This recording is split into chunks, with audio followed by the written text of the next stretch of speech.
নতুন এক সূর্যোদয় হবে, স্পষ্ট ঘোষণা করতে চাই।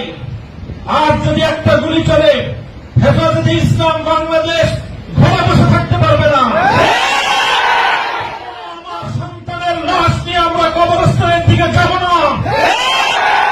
পরবর্তী সন্তানের লাশ কাঁধে আমির হেফাজত ইনশাআল্লাহ রাজপথে যখন নামবেন, টেকনাফ থেকে তেঁতুলিয়া পর্যন্ত পাক ভাঙ্গা সেই গণজোয়ার রুখে দেওয়ার সাধ্য কারো হবে না।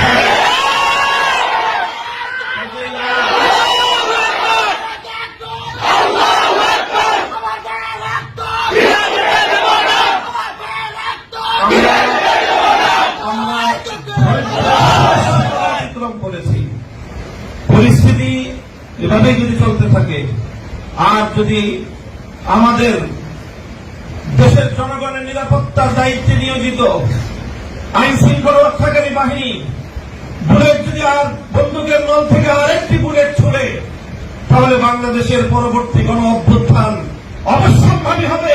সে অভ্যুত্থান রুখে দিতে কেউ পারবে না। আমরা আল্লাহ পাক রব্বুল আলামিনের কাছে দোয়া করব, যারা বৈষম্যের বিরুদ্ধে জীবন দিয়েছে, অত্যাচারীর হাতে যাদের প্রাণ গিয়েছে, তারা নিঃসন্দেহে শাহাদাত বরণ করেছে। তবে সেই শহীদদের আত্মার মাগফিরাত শুধু নয়, বরং শহীদদের শাহাদাতের কবুল হওয়ার জন্য আমরা দোয়া করব আল্লাহর কাছে।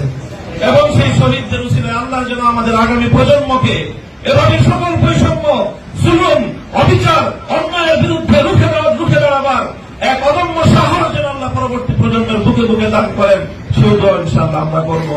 আখিরু দাওয়ানা আলহামদুলিল্লাহি রাব্বিল আলামিন।